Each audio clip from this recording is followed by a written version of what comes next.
Alright guys, today I'm in Maricopa and I got a 2004 Toyota Solara with a 3.3 V6 engine, and I'm going to replace the starter motor.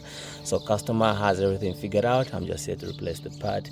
So let me show you what to take out first before we get to the starter motor. Since we're dealing with electrical, we have to actually disconnect the negative terminal of the battery. In our case, the starter motor is under the air filter box, so we'll take off the negative terminal of the battery, positive. Take off this battery, hold down, there's a 10mm board here. We'll take off the battery, we'll take off this 10mm board here, this one here, and then make sure you know the routing for this tubing. We're going to disconnect the tubing, we'll take the air filter box and the bottom one, and then we should have access to the starter motor.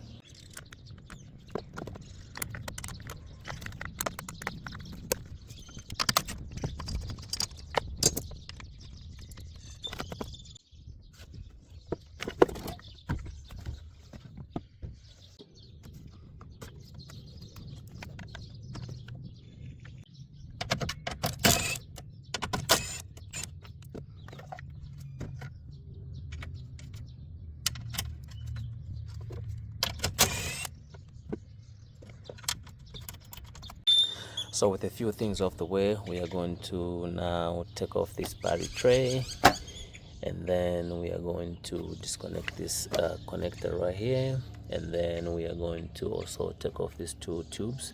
Just make sure you know which one goes where.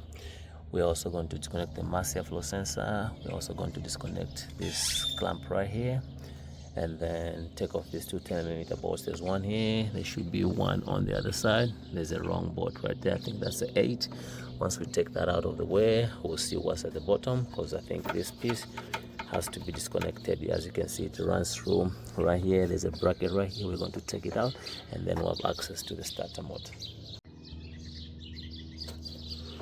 So I put a little bit of oil on that one so that I know it comes from the top side. You can see I put again a little bit of oil on the other side as well.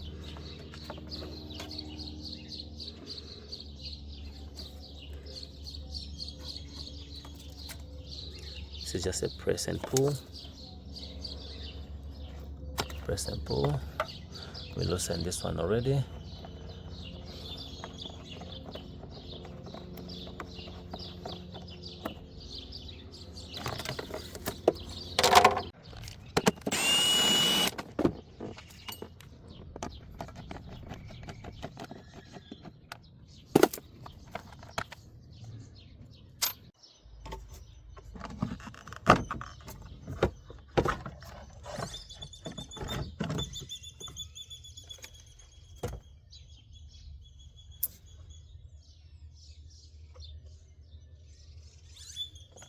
So inside the air filter box, we got 3 10mm bolts. There's one down there, one on the other side, and one right here. And then we got a bracket right here. We got 2 10mm bolts, so we'll take those out, and then we'll have access to take this out, and then the lower air filter box.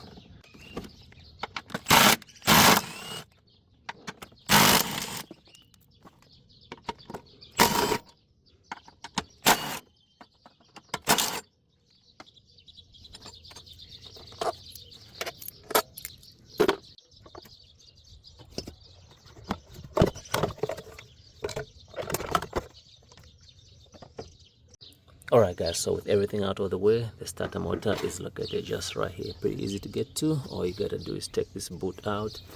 I believe this is a 14 or 12. I'll let you know. And then all you gotta do is press on the connector right there and then pull it. And then we got, I think, 12 or 14mm bolts on the side. There's one there, and then one on the other side, and the starter motor should come out. Alright guys, so that's the starter location. This is a 13mm nut. We'll take it out, and then this is just a press and pull, and then we got two 14mm bolts. There's one on each side, there's one this side, and then there's one on this side. So let's take those out, and then we actually take this starter out.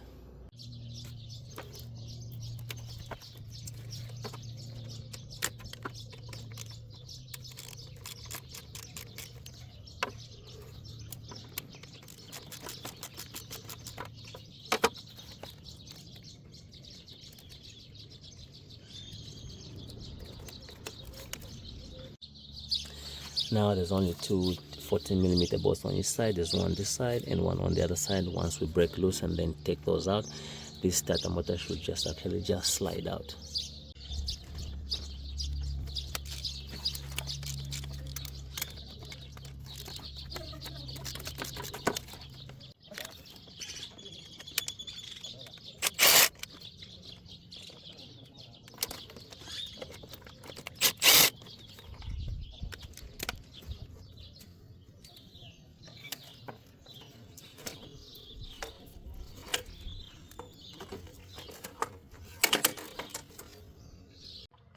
Alright guys, so we got the old starter out, we got the new one, and we're using a gold roller. That's the new starter right there. That's the part number right there, NDLG37545. So you can see it's made in Philippines. So right now they look exactly the same.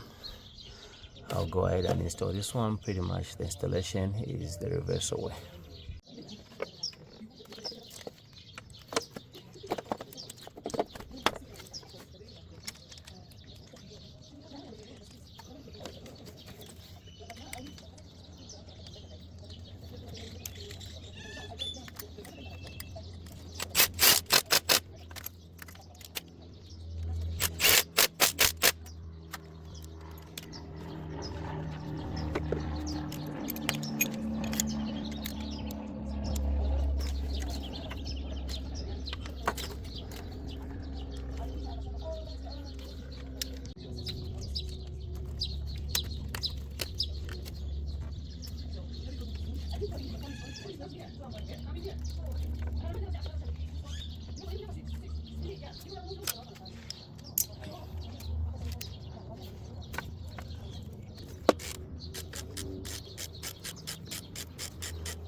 Alright guys, so as far as the starter motor replacement, that's all it takes. So right now I'm gonna put the air filter box and the rest of the stuff off camera, and then I'll bring you guys back.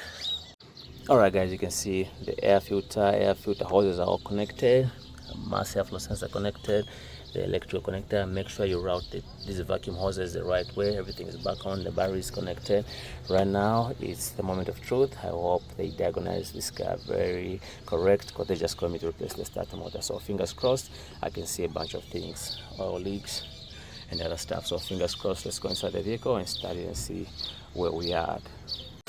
Alright guys, so the car is running. You can see the belt is spinning. So luckily they diagnosed the car correctly. So replace the starter motor, make sure everything is plugged in correctly, everything goes in back the way it's supposed to be, and pretty much we got the starter job done. So you can see we got a lot of leaks. We'll let the customer know, and pretty much that's what it takes to replace the starter motor. I hope you find this video helpful. Thanks for watching. Please subscribe, like, share, follow for more. Stay blessed, be good, and we'll see you on the next one.